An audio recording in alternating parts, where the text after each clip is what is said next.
আমি ওর কতক্ষণ আমি দেখব, আমাকে এমন ভাষাগুলো ব্যবহার করছে। আমি কোনো সেক্সুয়াল হ্যারাসমেন্ট করি নাই মানে করি নাই।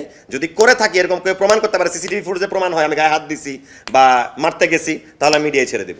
ছোট পর্দার অভিনেতা শামীম হাসান সরকারের বিরুদ্ধে ধর্ষণের হুমকির অভিযোগ করেছেন অভিনেত্রী প্রিয়াঙ্কা। মঙ্গলবার বিকালে একটি বেসরকারি টেলিভিশন চ্যানেলে হাজির হয়ে তিনি এই অভিযোগ করেন।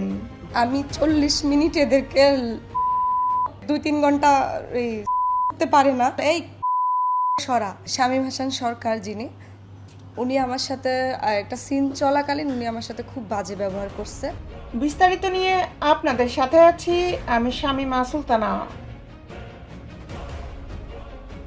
শামীম হাসানের দাবি, প্রিয়াঙ্কা তার বিরুদ্ধে যে অভিযোগ করেছেন বিষয়টি সঠিক নয়।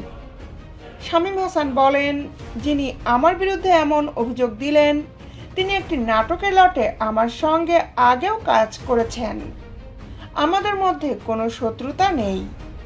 গত পরশুদিন থেকে ওই নাটকের নতুন লটের শুটিং শুরু হয়েছে।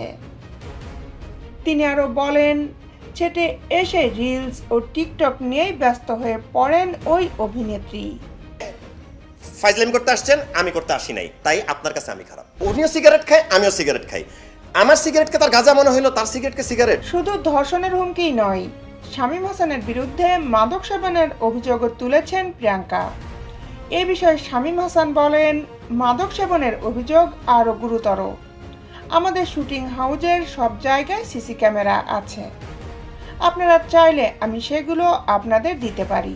এতটুকুই জানি যে আমাকে এমন ভাষাগুলো ব্যবহার করছে, আমি সেখানে সোজা হয়ে দাঁড়াইছিলাম।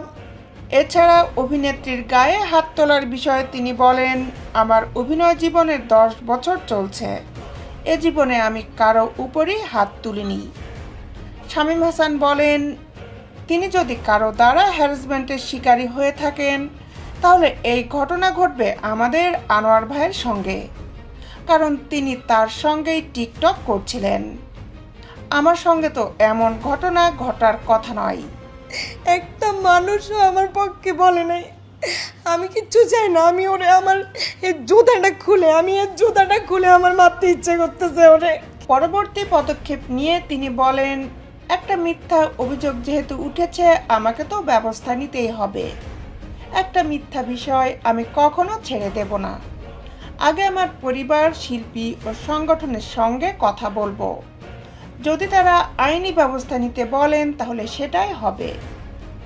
সংবাদ সম্মেলনে উপস্থিত ছিলেন অভিনেত্রী শেলী আহসান, অভিনেতা ও নির্মাতা শহীদ উন-নবী সহ শুটিং ইউনিটের অনেকেই।